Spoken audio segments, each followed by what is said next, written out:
were very happily commentating some VGC earlier. Yes. Just really getting into some Pokemon battles. And hey, we haven't gone what's too over far. fun? Yeah, We haven't gone that. too far.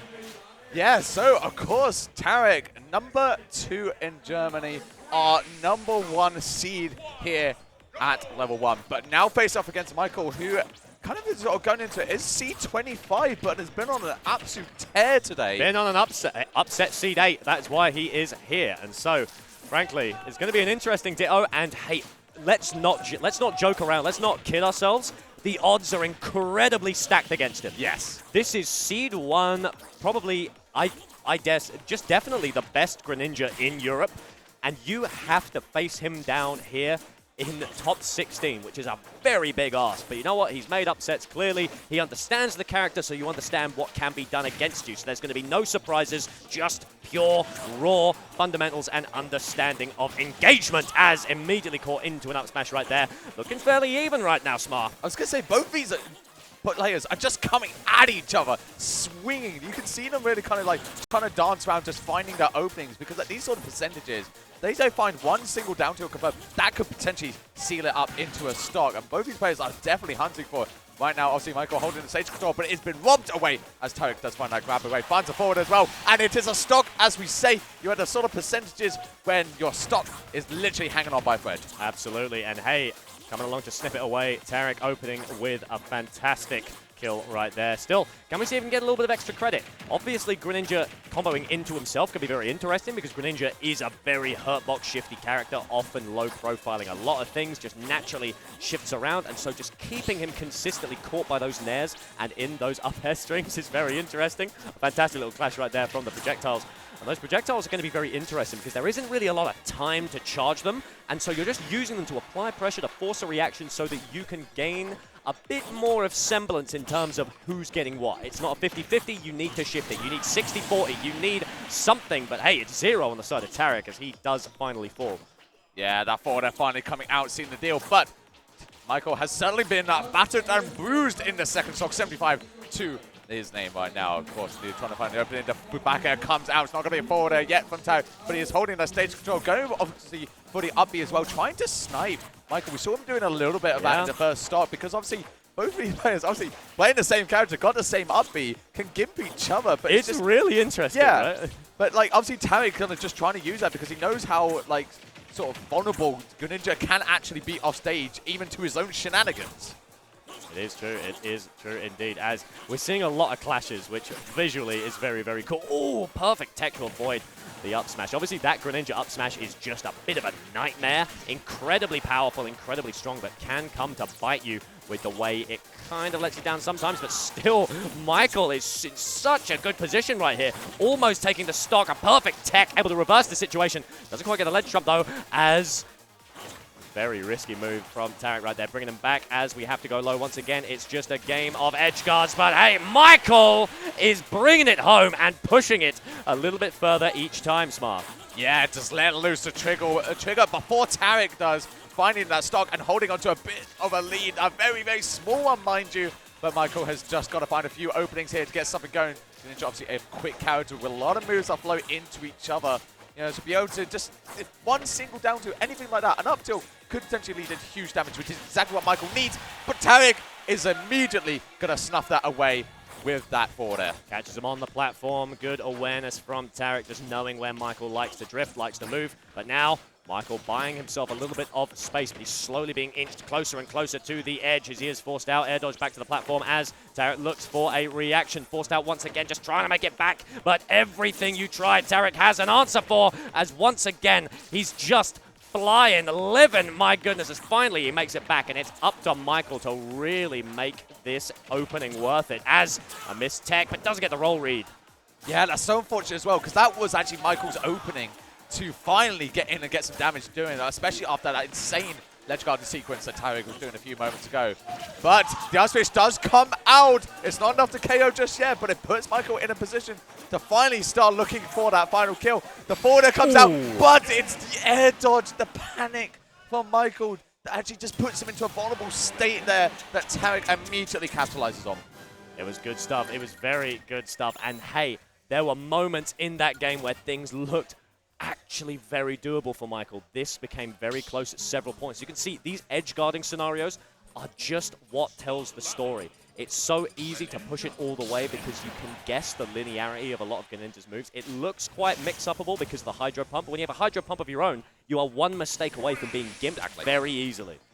Yeah, and I think both these players recognize as well how important it is at the ledge. You know, literally so much damage was done solely at the ledge because it's such a long string from Tarik, right? And even now, obviously, we're seeing that Tarik just going to try and keep Maikol at the ledge as much as possible, but Maikol does find a way back in, takes that center stage, trying to find a few openings, but Tarik is going to quickly avoid that and take control himself. Fabulous stuff, forced up into the air. How many can we see? Not going to get the punish right there as Maikol able to find a little bit of semblance in the center of that stage right there. Still a grab comes through, forced out once again. And how do you get back? This is where Tarik is really being the difference maker in this knowledge, is finding these insane edge guards, just finding these unpunishable ledge traps.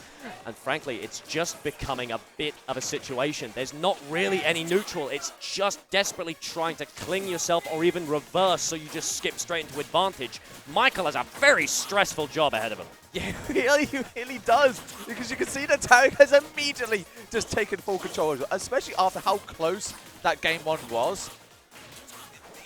Tarik has just once again said, you know what, I took that first stock, but I'm not letting loose control. I have full control of this vehicle right now, and we're going into gear goddamn 5. You got that right. My goodness, as a back air comes out, not enough to kill, but hey, might as well have sealed your fate as Tarik going to try and go for a punish ledge trump. Not quite going to be needed as he does chase him down. And there's the Gimp that's been threatened for the last 9 bloody minutes, Smar. Yeah, this is like night and day between game 1 and 2 right now. Tarik does not want to let loose this lead as Maikol is sent off stage again. Does make it back, thankfully, but going to try and find a way in as Tarik once again takes advantage. Immediately gets a few back airs and a bit more damage, and yet Maikol has still not been able to find a single stock yet, Nightmost. Yeah, it is just so tough to make it back. Oh, good reversal right there as they're dragged down pretty far, but the aggressive option, oh, Maikol just didn't expect it. And that will be that, the free stock from Tarik. He is no longer playing around. That was just a genuinely insane game from Tarik where he just did not let loose for a single moment. Oh, it was just ignition and then pushing that foot onto the pedal. My goodness, Maikol just needs to take a moment. There you go, drink out of that. That's a lot of bloody water, man. That is a big Oh, bottle. my goodness. That's a really Hydrate, big don't dehydrate. He's got a hydro pump of his own, brother. Let me tell you. As we are going to get back into this game, and it's just looking difficult. There's not really an easy answer. Yeah. As is the case with all of these dittos, is that it just becomes very difficult to understand, well, I understand what's happening, but I just can't execute it. And that's what Maikol's struggling with.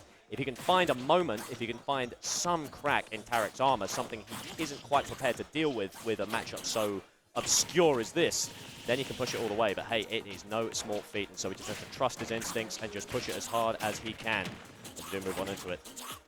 And just for anyone getting close to where we are, we will be switching over to scenes to get the full game on in a moment. But obviously, thankfully, you can still see it in the bottom corner there. But we will be changing over in a second. Yeah, that was my bad. I spoke to production. I was like, Tarik looks really good today. Yeah, he does look good. Yeah, looks a lot like Tarik looks great in pink. You can't see. He's got the shorts on. He's also got those chains around his neck.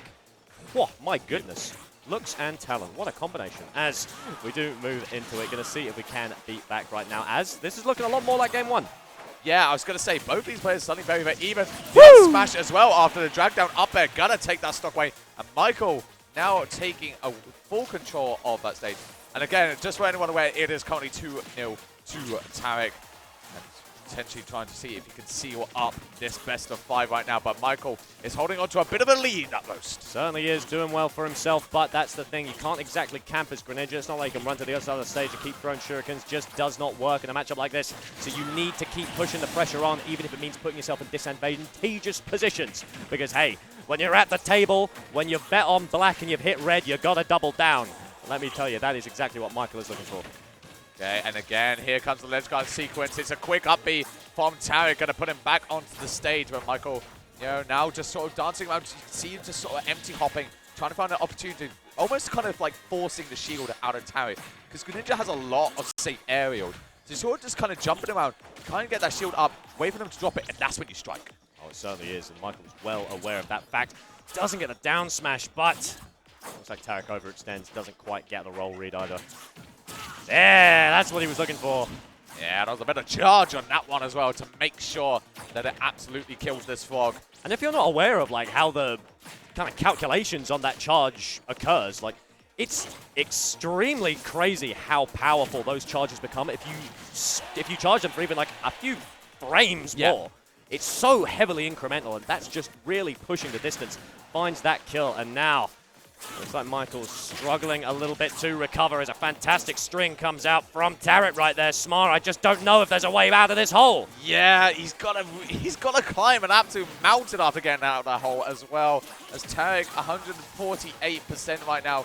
2 stocks, 78% on Michael's 1 stock. Tarik is now just looking for that final confirm to seal the deal with this 3-0.